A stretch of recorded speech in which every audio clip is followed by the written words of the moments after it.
안녕하십니까. 네, 반갑습니다. 저는 KB의 하나은행과 또 우리 훈련원을 섬기고 있는 성희구 형제입니다. 오늘 그 현미자매님 그리고 효덕 형제님 간증 너무 은혜롭게 잘 들었습니다. 다시 한번 격려의 박수 한번 부탁드리겠습니다.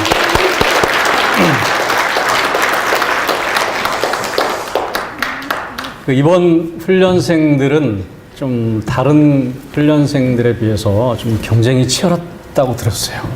그래서 우리 훈련 간사 숫자가 제한되어 있는데 예상 인원보다 지원자가 많아서 너무 힘들었어요. 어렵게 큰 경쟁을 뚫고 합격해서 이 자리에 앉으신 여러분들을 다시 한번 환영합니다. 그런 의미에서 옆에 사람하고 한번 인사했으면 좋겠습니다. 아름다운 게 죄라면 당신은 사형감입니다. 자, 한번 하겠습니다. 자, 아름다운 게 죄라면 당신은 사형감입니다. 제가 좋은 얘기를 들으면 한 10번 정도 사용해야지 좀 되는 것 같아요. 그래서 이번이 10번째입니다. 오늘 본문 말씀을 같이 한번 읽어보겠습니다. 마태복음 28장 16절 20절 같이 한번 큰 목소리로 읽겠습니다. 시작. 열한 제자가 갈릴리에 가서 예수께서 지시하신 산에 이르러 예수를 배웠고 경배하나 아직도 의심하는 사람들이 있더라. 예수께서 나와 말씀하여 이르시되 하늘과 땅의 모든 권세를 내게 주셨으니 그러므로 너희는 가서 모든 민족을 제자로 삼아 아버지와 아들과 성령의 이름으로 세례를 베풀고 내가 너희에게 분부한 모든 것을 가르쳐 지키게 하라. 볼지어다 내가 세상 끝날까지 너희와 항상 함께 있으리라 하시니라. 자, 이 말씀은 개원예배 할 때마다 이 본문을 가지고 말씀을 나누고 있어요.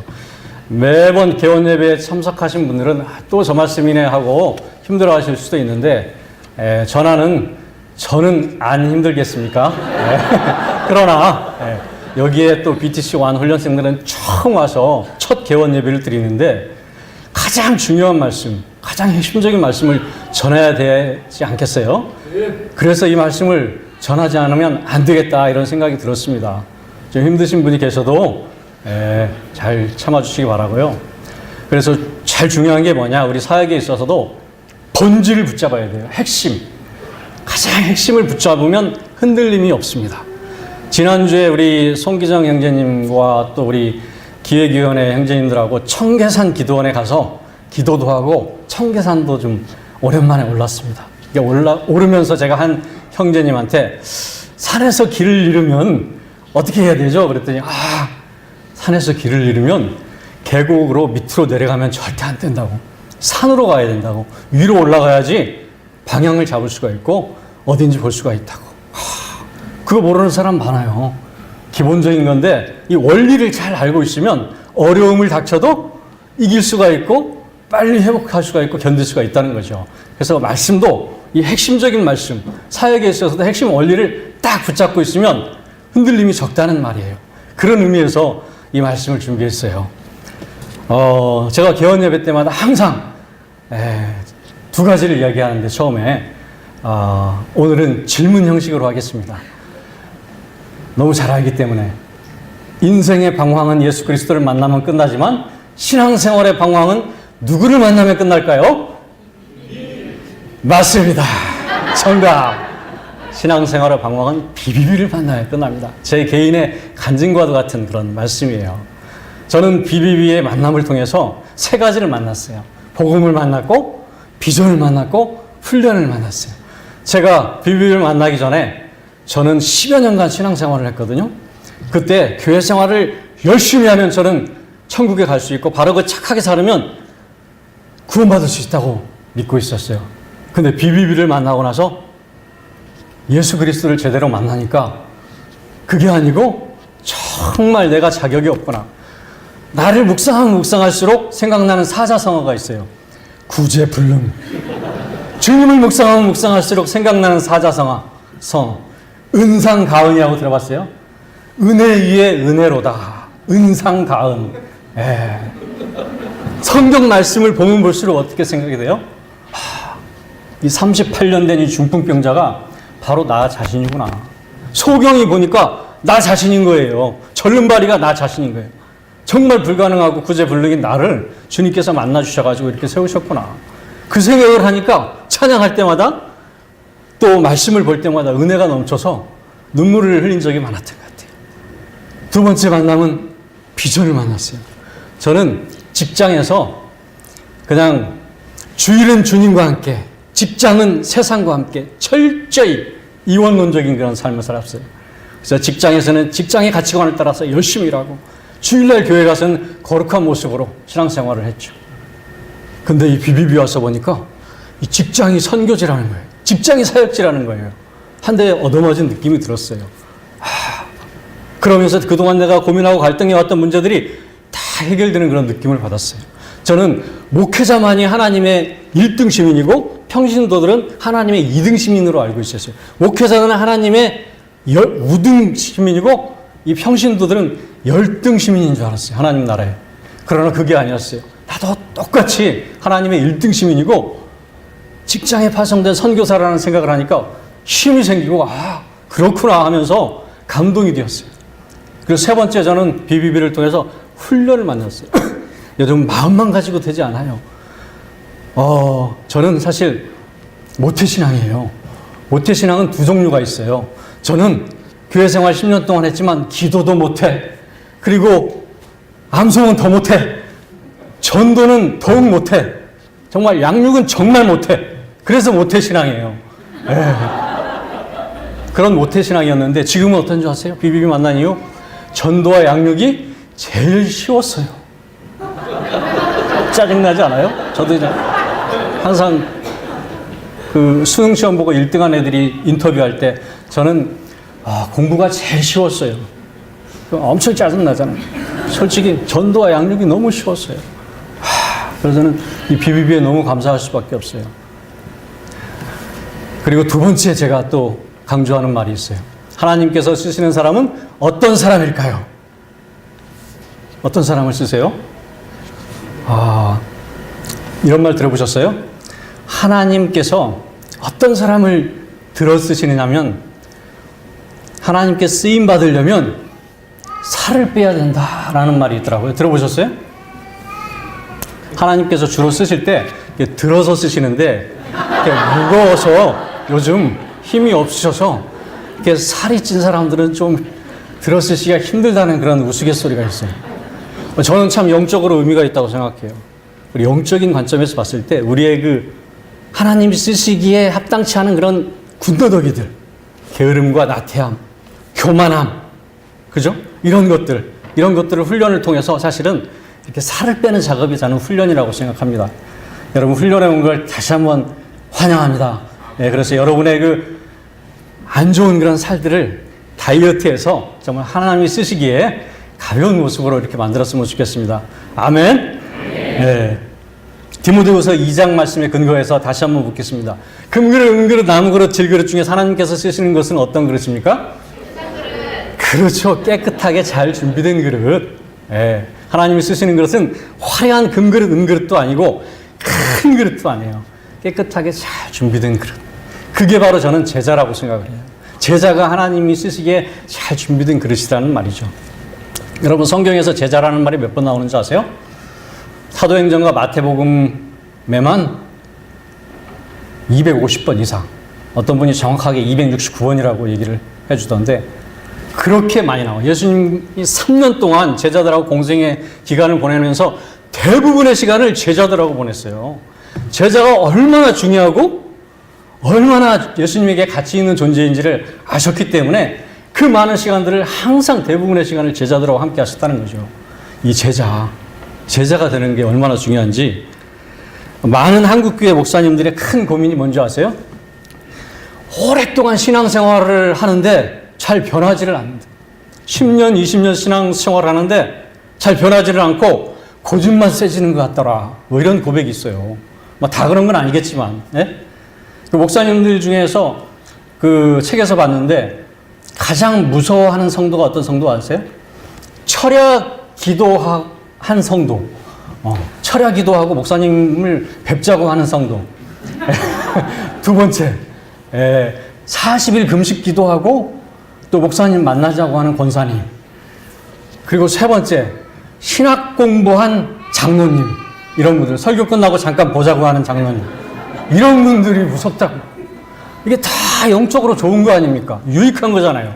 근데 그거를 자기 자신을 개발하고 성장시키고 돌아보는 데 쓰지 않고 다른 사람을 판단하고 비판하는 데 쓸 경우에 잘못된 길로 갈 수가 있다는 얘기죠. 예. 제자는 이제 그런 사람이 아닌 거죠. 40일 금식 기도하고 나서 이런 경우가 있대요. 목사님, 제가 40일 금식 기도를 해보니까 목사님 올해까지만 계셔야 될 것 같아요. 내년엔 딴 데 가시라는 얘기예요. 무서운 얘기잖아요. 그 한 장로님은, 자, 목사님, 제가 말씀을 잠깐 들어보니까 신학적으로 좀 안 맞는 부분이 좀 있는 것 같아요. 뭐 이런 경우가 가끔 있다고 그래요. 가끔 그런 거죠. 어쩌다가 제대로 배우지를 못한 경우에. 예. 그래서 우리가 배우더라도 제대로 공부하고 제대로 훈련받고 제대로 배워야 된다 이거죠. 동의가 되십니까? 예. 많이 배우고 많이 아는 게 중요하지 않아요. 정말 하나님 앞에서 순종하는 삶, 그게 바로 제자의 삶이라 이거죠. 그걸 우리가 배우러 왔어요. 그걸 놓치면 안 된다고 저는 생각합니다. 그래서 결국 목사님들이 공통된 원인 분석이 다 됐어요. 뭐라고 원인 분석한 줄 아세요? 첫 번째, 설교만 가지고 사람이 변하지 않더라. 내가 설교 열심히 했는데 설교할 때는 아멘 하고 설교 끝나고 나서 뭐랍니까? 정말 은혜 받았습니다. 근데 목사님들은요, 정말 은혜 받았다 그러고 아멘 크게 하고 그러면 일주일 동안 그 말씀 붙잡고 그렇게 열심히 살 걸로 생각한대요. 근데 나중에 알고 봤더니 아니더라. 그거 다 알아버렸어요. 큰일 났어요, 이제. 예? 그 얘기도 함부로 못 하겠어요. 아멘 소리도 이렇게 크게 하려면 좀 미안할 것 같아. 그렇지 않아요? 다 알아버려서. 또 두 번째 원인 분석이 이제 본인들이 잘못 가르쳤대요. 성도들에게 특권만 강조하고 책임을 강조하지 않았던 거예요. 전문적인 말로 교회론이 좀 잘못됐다고 얘기하더라고요. 교회론이 뭐냐면, 교회란 세상에 이 흩어져 있는 사람들을 이렇게 불러 모아서 하나님의 자녀 삼는 것, 택자의 모임, 선택받은 자의 모임을 보통 교회라고 했는데, 그거는 균형이 깨진 거예요. 한쪽으로 치우친 거예요. 교회란 세상으로 부름받은 하나님의 자녀, 택자의 모임인 동시에 또 세상으로 보냄받은 그리스도의 제자라는 거죠. 그게 바로 이제 교회의 온전한 모습인데, 한쪽만을 강조했어요. 특권만을 강조하고 책임과 사명을 강조하다 보니까 균형을 잃어버린 거죠. 잘못 가르친 건 아닌데 한쪽을 너무 강조하다 보니까 곁길로 가버린 거예요. 배가 방향을 잘못 잡으면 어떻게 가요? 엉뚱한 데로 가잖아요. 균형을 잃어버리면 넘어질 수도 있잖아요. 굉장히 위험한 말일 수도 있는 거예요. 그래서 목사님들이 이제 다 알아가지고 이제 제대로 가르치겠다. 그리고 제대로 할 때까지 가르쳐야 되겠다. 그런 생각을 했다니 말이죠. 그래서 많은 교회들이 이런 제자 훈련을 시키고 또 제자를 세우기에 얼마나 열심인지 모릅니다. 예. 그래서 그런 이야기를 하는 분들이 많아요. 실제로 제자 훈련을 해보니까 10년 신앙생활 한 사람보다 10개월 제대로 배운 사람이 더 낫더라. 20년 신앙생활 한 사람보다 3년 제자훈련 받은 사람이 더 깊이가 있더라. 교인은 많은데 신자가 없고, 신자는 좀 있는 같은데 제자가 없더라. 이게 결론이에요. 예. 다 아는 얘기를 모르는 것처럼 얘기하려니까 참 힘드네요. 예. 다 아시죠? 예. 다시 한번 상기하는 의미에서 얘기한 거예요. 오늘 본문 말씀 중에 19절, 20절 말씀, 이 말씀을 뭐라고 얘기한다고요? 주님의 지상명령. 예수님께서 제자들에게 마지막으로 이 땅에 있는 순간에 당부하신 그런 말씀이에요. 너무너무 중요한 말씀이죠. 우리 2018년 BBB 주제 말씀이 뭔지 아세요? 바로 이 말씀. 마태복음 28장 19, 20절. 네. 주님이 이 땅에 오셔서 하신 사역이 크게 두 가지가 있어요. 첫 번째, 구속사역이라 그래요. 구속사역. 예수님께서 십자가를 지시고 온 인류를 구원하시기 위해 이 땅에 오셨어요. 그 구속사역을 완성하셨어요. 두 번째 사역이 제자사역이에요. 3년 동안 예수님은 제자를 길렀어요. 이 제자들 통해서 이 복된 소식을 많은 사람들에게 알리고 가르치라고 주신 게 하기 위해서 이 제자 사역을 하셨어요. 제자를 세우는 일을 하셨어요. 그 제자를 세우고 나서 마지막으로 이렇게 부탁하시는 거예요. 예, 그 마지막 예수님의 사명을 완수하기 위해서 그만큼 이게 중요한 말씀이란 이거죠. 예. 그래서 오늘 말씀은 너무 중요한 말씀인데요. 여러 가지 별칭이 있어요. 주님의 재상명령이라고 하고도 또 뭐라고 합니까? 주님의 대위임 명령, 대사명, 영어로 더 그레이트 커미션. 더가 붙어서 더, 어도 아니고 더 유일한 그런 말씀이라는 거예요. 엄청나게 중요한 말씀. 그래서 이 말씀은 사실은 모든 교회들이 각자의 표현은 다르지만 이 목회 철학을 가지고 있는데요. 그 목회 철학의 근간이 되고 뿌리가 되는 말씀이 이 말씀입니다. 너무너무 중요한 말씀이죠. 본문을 좀 더 살펴보면 19절, 20절 헬라어에 의하면 이 본문 말씀 띄워주시죠. 본문 말씀이 4개의 동사로 되어 있대요. 뭔지 아세요? 가라, 제자를 삼으라, 또 세례를 베풀라, 가르쳐 지키게 하라. 이 4개의 말씀. 근데 이 4개의 동사가 주동사가 있고 보조동사가 있대요. 주동사가 뭐냐면 헬라어로 제자를 삼으라. 이게 주동사예요. 보조동사는 나머지 3개. 가라, 또 세례를 주라, 가르쳐 지키게 하라. 이 3개가 제자를 삼으라를 꾸며주고 있어요. 제자를 삼는다는 건 바로 이 3가지를 하는 거예요. 3가지 내용이 들어가고 3가지 단계가 있어요. 첫 번째, 가라. 어디로 갑니까? 교회 밖으로, 세상으로, 익숙한 곳, 편한 곳을 떠나서 좀 불편하지만 주님이 명령하신 곳으로 가라. 직장으로, 세상으로. 그게 바로 이게 가라예요. 근데 우리는 어떻습니까? 너무 교회 안에서 힘을 다 빼. 가서 세상에서 힘을 다 빼야 되는데, 거기서 영적으로 싸워야 되는데, 그걸 못하니까 그 힘이 넘치잖아요. 남은 힘을 교회 안에서 막 서로 싸우고, 서로 시기하고, 미워하고, 질투하고, 거기서 힘을 다 뺀다 이거죠. 가라고 주님 말씀하셨는데, 교회에 와서 말씀 받고, 은혜 받고, 충만해서 그 충만한 은혜와 힘을 가지고 세상에 나가서 섬기고, 사랑하고, 또 주님의 말씀 선포하라고 이렇게 말씀하고 있는데, 우리 그걸 놓치는 수가 있다 이거죠. 그래서 모든 선교사는 가는 선교사라고 그러죠. 가끔 보면은 보내는 선교사와 가는 선교사가 있다라고 이야기하기도 하는데, 성경적으로 맞는 말씀은 아닙니다. 다만 이제 우리가 선교사를 후원하기 위해서 이렇게 보내는 선교사 얘기도 하는데, 모든 선교사는 다 가는 선교사예요. 가정으로, 직장으로, 일터로, 해외로 다 가는 선교사. 다만 서로 이렇게 선교사끼리 지원하고 여유가 있는 분이 돕는 거예요. 보내는 선교사는 그냥 돈만 내라고 보내는 선교사가 아니다 이거죠. 다 가는 선교사라는 사실. 두 번째, 세례를 베풀라. 무슨 말이에요? 전도하라. 전도하라. 복음을 전하지 않는 자는 복음을 들어야 될 사람인지도 몰라요. 제가 그랬어요. 제가 10년간 교회 생활했는데 복음을 몰랐어요. 저는 교회 생활 열심히 하면 구원받는 줄 알았다니까요. 복음을 듣고 나서 아 그렇구나. 이게 복음이구나. 얼마나 감사했는지 몰라요. 그래서 제가 BTC1 받을 때, 그리고 전폭훈련 1단계 받을 때 저는 믿는 사람들만 주로 전도했어요. 왜? 저 같은 사람 혹시 있을까봐. 저 같은 사람. 그때 만난 사람이 훈련한 부원장이신 이석 형제라고 있어요.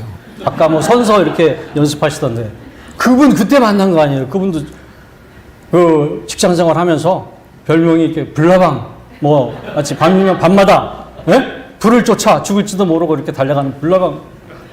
아는 사람은 다 아는데요. 그런 생활을 하고 있더라고요.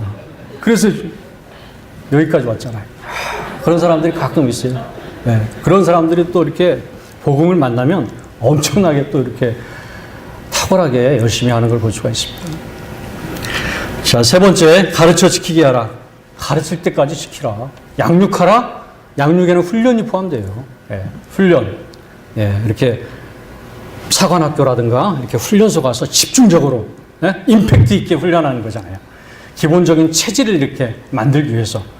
그걸 만들어서 어떻게 합니까? 또 삶의 현장에서 복음을 전하고 양육하고 그런 삶을 살다가 또 뭔가 이렇게 좀 부족한 것 같아 하면 또 와서 훈련받고 재충전하고 또 이렇게 밖에 나가서 사역하고 이게 계속 연결이 돼야 돼요. 근데 보면은 훈련을 받는 사람만 받는 것 같아요. 예. 안 받는 사람은 계속 안 받아. 받아야 될 사람은 안 받고, 안 받아야 될 사람은 받고, 배우면 배울수록 더 배워야 된다는 생각이 들고, 안 배우면 안 배울수록 안 배워도 된다는 생각이 들기 때문에 그런 거 아닙니까? 예. 너무 중요한 말씀이에요. 계속적으로 우리가 훈련 가운데, 양육 가운데 있어야 된다는 거죠. 자, 주님의 지상명령, 제자 삼상을 다시 한번 정리하면, 첫 번째, 선택 사역이 아니라 이거는 필수 사역. 해도 되고, 안 해도 되고. 예를 들면, 결혼한 부부가 아이를 낳는데, 나는 양육은 성격이 아닌 것 같아. 은사가 없어. 나는 낳기만 할래. 계속 낳기만 해. 근데 어떤 분은 나는 낳는 거는 은사가 없고 성격이 안 맞아. 그냥 기르기만 할래. 하면서 다른 사람이 낳도록만 하는 경우가 또 있어요. 그러면 안 돼요. 그죠? 전도하고 양육은 항상 함께 가는 거예요. 네? 필수적으로. 성격에 맞든 안 맞든 은사가 있든 없든 네. 또 다른 은사가 있으면 또 다른 여러 가지 모양으로 섬겨도 되는데 이거는 필수 사역이다. 아멘. 네.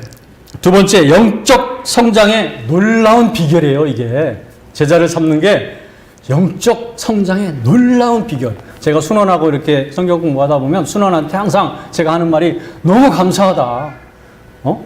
예습 안 해온 순원을 보면서 옛날 내 모습 보는 것 같다.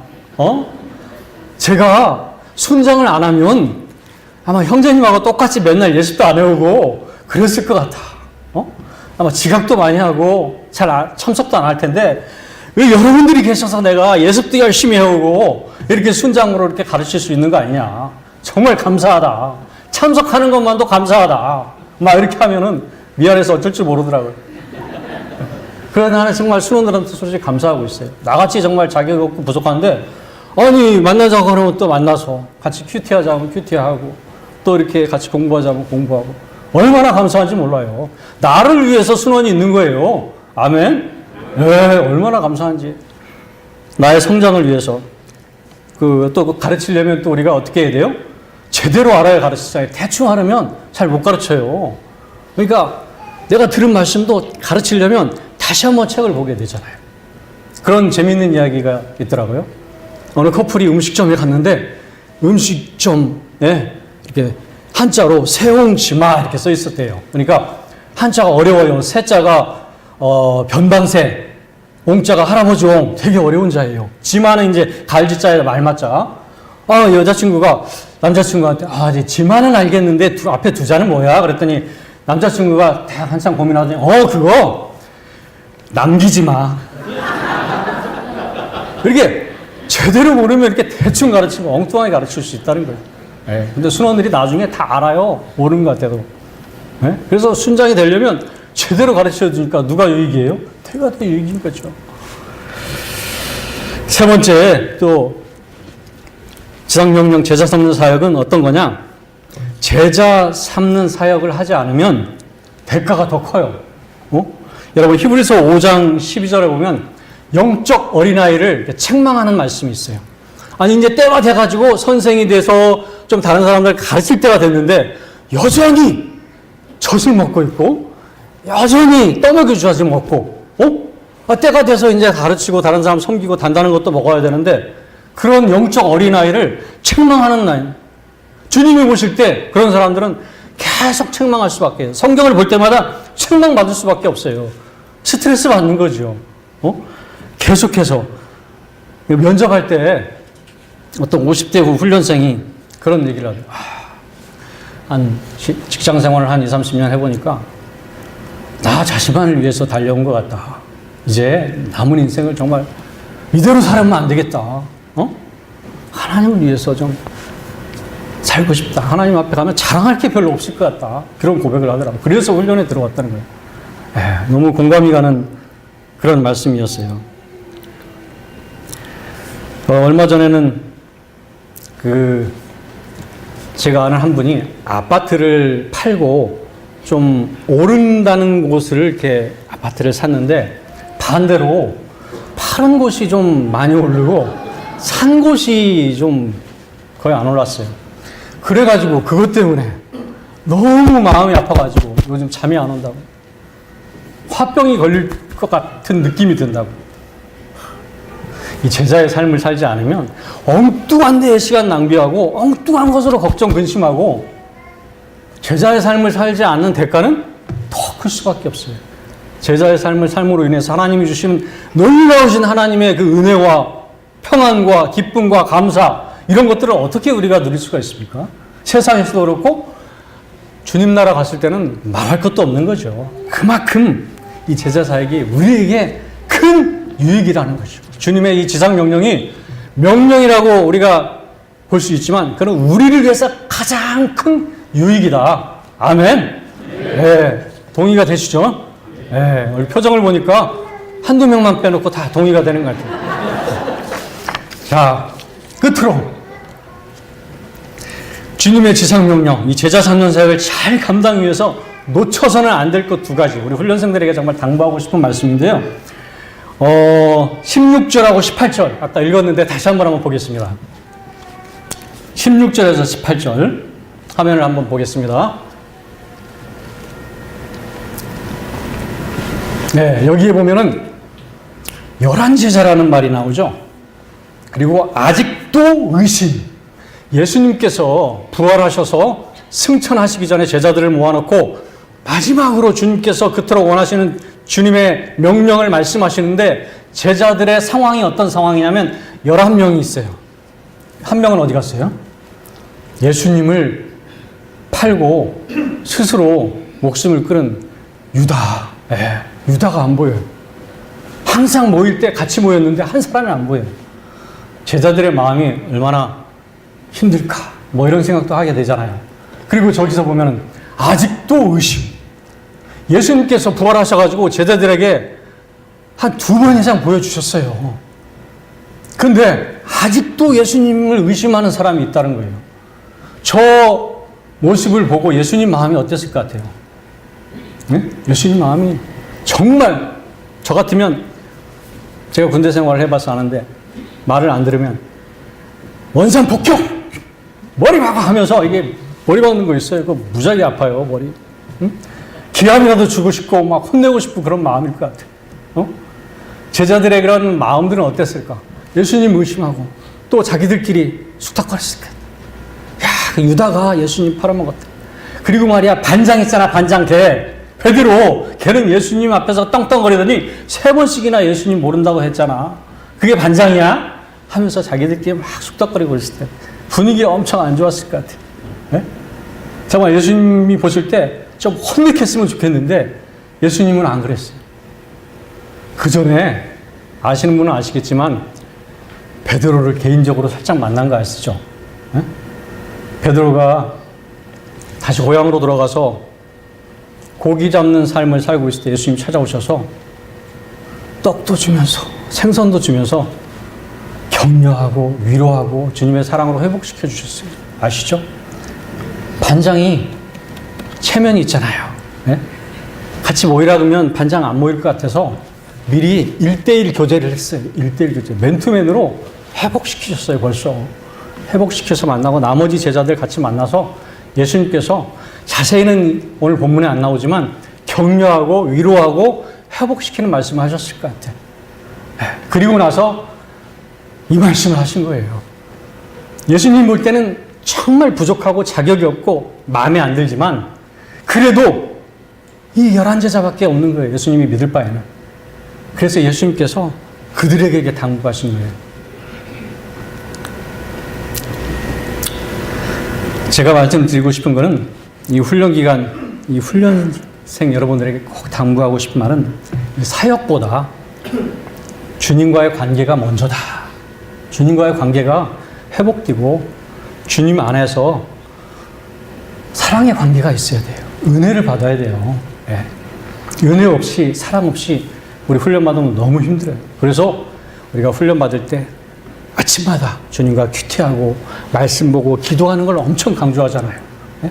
전도 목표, 양육 목표 이런 것도 좋지만 제일 중요한 게 하나님과 말씀을 통해서 은혜를 받고 위로를 받아야 돼요. 그래야 사역을 좀 이렇게 누리면서 할 수가 있다 이 말씀이죠. 직장에서 인정받으려면 두 가지를 잘하면 된대요. 뭔지 아세요? 관계가 좋아야 돼요. 두 번째는 일을 잘해야 돼요. 이 두 가지만 잘하면 돼요. 굉장히 쉽잖아요. 두 가지. 그죠? 세 가지도 아니고 두 가지만 잘하면 돼요. 근데 둘 중에서 어떤 게 더 어려운가요? 저는 좀 젊었을 때는 일 잘하는 사람이 부럽더라고요. 탁월하게 일 잘하는 사람. 근데 열심히 했는데 잘 안 돼요. 일 잘하려면 머리도 좀 좋아야 되는 것 같아요. 그러니까 막 위에서 지시를 하면은 딱 판단을 해가지고 기승전결 어떻게 하면 되겠구나 하면 그냥 빨리 나오잖아요. 근데 저는 머리가 나빠가지고 열심히는 하는데 성실하게는 하려고 하는데 빨리빨리 잘 안 돼요. 거기다가 저는 또 치명적인 약점이 게을러요. 노력도 잘하네요. 하여튼 일하는 사람이 그래도 제일 부러웠어요. 근데 제가 어느 정도 돼서 부하 직원들하고 같이 일하다 보니까 일을 잘하는 사람보다는 저하고 관계가 좋은 사람이 저는 좋더라고요. 조금 일을 못해도 저한테 자주 찾아와서 팀장님, 제가 제 생각은 이런데 팀장님은 어떻게 생각하세요? 하면서 이렇게 미리 물어보면 그래? 나도 당신 생각하고 똑같아. 내 생각은 어떻게 이렇게 같아? 하면서 격려도 해주고 그래? 내 생각은 이런 생각도 있는 것 같아. 이것도 한번 생각해보지 하면서 이렇게 얘기해 주면서 같이 뭔가 이렇게 작품을 만들어가는 그런 느낌이 나잖아요. 근데 일 잘하는 애들은 너무 똑똑해서 혼자 다 해가지고 팀장님 제가 만들었습니다. 한번 보시죠. 너무 잘 만들었어요. 근데 내가 조금 마음에 안 드는 부분이 조금 있어도 얘기를 못 하겠어요. 실망할까 봐. 너무 잘 만들어 와가지고. 기분 나빠할 것 같아가지고. 하여튼 부모님 마음도 비슷할 것 같아요. 1년에 한 번씩, 돈 이렇게 한 번씩 갖다 주는 자식보다는 자주 연락하고, 자주 찾아뵙고, 가까이 하고. 그게 부모님 마음 아니겠어요? 그런 마음일 것 같아요. 주님 마음도 그러지 않을까, 저는 그런 생각을 합니다. 그래서 우리가 큰 사역, 많은 사역도 중요하지만 주님과의 친밀한 교제 속에서 주님과의 깊은 은혜를 누리는 그런 우리 훈련생들이 되었으면 좋겠다. 아멘? 네. 또 두 번째, 20절 말씀 하나만 더 보겠습니다. 20절 말씀. 주님께서 이 지상 명령을 하시고 나서 마지막으로 또 무슨 약속을 하셨어요? 세상 끝날까지 너희와 항상 함께 있으리라. 항상 함께 있겠다는 거예요. 제가 좋아하는 말 중에 하나가 처음보다 끝이 아름다운 사람이 되자. 아름다운 사람은 머문 자리도 아름답다. 어디에 있는 말씀이에요? 화장실에. 너무 공감이 되잖아요. 뒷모습이 아름다운 것 같아요. 아름다운 사람. 여러분 아름다운 사람이 되고 싶어요? 네. 항상 주님과 함께하는 사람이 되기 바랍니다. 사역이 힘든 이유에 대해서 이제 순장들한테 들은 적이 있는데 사역이 왜 힘든가? 열매가 없다는 거예요. 열매. 공감이 가잖아요. 내가 열심히 섬기고 땀과 기도로 섬겼는데 순원이 변화되지 않는 거예요. 훈련도 안 받으려고 뺀질뺀질하고 그리고 이제 더 이상 배울 게 없다고 하면서 딴 데로 가버리고 모임이 안 나오고 너무 힘들 것 같아요. 정말 그러면서 내가 뭐 문제가 있나? 비교의식도 생기고 다른 형제는 전도도 잘하고 양육도 잘하고 이렇게 하는데 나는 뭔가 열등의식도 생기는 것 같고 그런 마음이 들지 않겠어요? 의기소침도 하고. 근데 이 말씀을 좀 잘 볼 필요가 있어요. 우리 훈련 과정에서도 옆에 사람은 암송을 잘하는데 나는 암송이 너무 안 돼. 이번 면접할 때도 저는 암송이 제일 안 돼요 하면서 미리 사전에 고백하는 그런 훈련생들이 많이 있던데 다 잘하는 사람이 어디 있어요? 안 되는 게 있잖아요. 전도도 잘 안 될 수 있고 양육도 안 될 수도 있고. 근데 우리는 훈련 목표가 있어요. 훈련 목표. 그걸 또 달성 안 하면 수료를 못 해요. 표정을 보니까 좀 걱정스러운 표정을 짓는 분도 계신데 제가 이 말씀을 하고 싶어요. 주님이 항상 함께 하시겠다고 하시잖아요. 주님이 항상 함께 한다는 의미는 뭐냐면 과정뿐만 아니라 결과도 책임지신다는 거예요. 예를 들면 박지성 선수나 이게 요즘 잘 나가는 손흥민 선수랑 같은 팀이 돼가지고 축구를 했는데 축구도 이게 동네에 그 조기 축구하고 같이 했는데 우리 팀이 졌어요. 그러면은 누가 책임이 클 것 같아요? 뭐 공동 책임이긴 하지만 아무래도 이게 탁월한 세계적인 선수 박지성 선수나 손흥민 선수가 더 미안해하지 않겠어요? 졌다면 만약에 뭐 얘가 적절한지 모르겠지만 그런 거죠. 우리가 같이 사역을 했는데 예수님이랑 함께 사역을 했는데 열매가 없어요. 그럼 누가 더 책임이 큰 거예요? 주님이 더 책임이 큰 거 아닙니까? 예? 주님이 더 미안해하실 거라고요. 예? 미안해하실 필요 없어요. 고린도전서 3장 6절 뭐라고 나옵니까? 나는 심었고 아볼로는 물을 주었으나 오직 하나님께서 자라게 하셨나니. 야, 우리는 그냥 물 주고 뭐 그런 것뿐이에요. 그냥 하나님께서 다 키우고 자라게 하셔요. 햇빛과 물과 공기. 그게 다 전부 아니에요? 우리는 그냥 뭘 몇 바가지 이렇게 퍼부은 것밖에 없잖아요. 그러면서 왜 열매가 없지? 하면서 자기 자신을 한탄하면 하나님, 예수님을 무시하는 거 아닙니까? 맞아요, 안 맞아요? 자, 우리가 어떤 존재인지를 알아야 돼요. 큰 성전을 짓는데 우리는 그냥 돌 하나 갖다가 이렇게 도와준 거예요. 그리고 나서, 야, 성전이 좀 모양이 안 나네. 뭐지? 하면서 돌 하나 갖다 놓고 말이 됩니까? 그래서 내가 누구인지를 알아야 돼요. 우리 보면은 다윗과 골리앗 이야기 보면 다윗이 골리앗을 물맷돌로 탁 던져서 맞췄잖아요. 응? 우리가 다윗과 같은 그런 삶을 살아야 된다잖아요. 그런데 제가 볼 때 또 다른 편에는 우리는 물맷돌이 되어야 될지도 몰라요. 다윗은 예수님이고 우리는 그냥 물맷돌, 물맷돌, 예수님이 사용하시는 그런 도구, 조금만 이렇게 좀 거칠지 않게, 손 잡기에 좀 불편하지 않게, 조금 모난 부분만 이렇게 스스로 이렇게 훈련하면 주님이 사용하시면 골리앗도 물리칠 수 있는 거 아닙니까? 예? 우리는 물맷돌이에요. 착각하지 말고 다윗을 바라보고 배워야 되겠지만 물맷돌인지도 몰라요. 우리 삼손에 보면은 나귀 턱뼈라고 있잖아요. 나귀 턱뼈 가지고 삼손이 블레셋 군대를 다 물리쳤잖아요. 예? 우리는 어떤 아무 쓸모없는 이게 나귀 턱뼈 주님의 붙잡힌 바 되면 주님의 귀한 도구로 사용될 수 있다는 거죠. 그런 마음으로 하면은 마음이 좀 편안하고 기쁘지 않겠어요? 네? 그래서 중요한 건 우리가 할 일은 최선을 다하는 거예요. 땀과 시간과 정성을 다해서 최선을 다하면 누가 1등이라고요? 우리 모두가 1등이에요. 최선을 다 안 하고 1등을 했어. 하나님이 보실 때 1등 아니죠. 우리의 환경과 상황이 다 어렵지만 최선을 다했다면 여러분이 전부 1등이 될 수 있다고 생각합니다. 아멘. 네, 그런 마음으로 좀 해주시기 바랍니다. 훈련의 수료 목표가 있는데 제가 임상적으로 계속 보면 아무리 환경이 어려워도 최선을 다하면 수료 안 할 사람이 하나도 없어요. 수료를 안 했다 그러면 최선을 안 할 확률이 굉장히 높은 거예요. 네. 뭐 상황은 여러분이 상황을 다 모르지만 무슨 말인지 아세요? 훈련의 목표에 연연하지 말고 하나님 앞에서 최선을 다하는 여러분이 되었으면 좋겠습니다.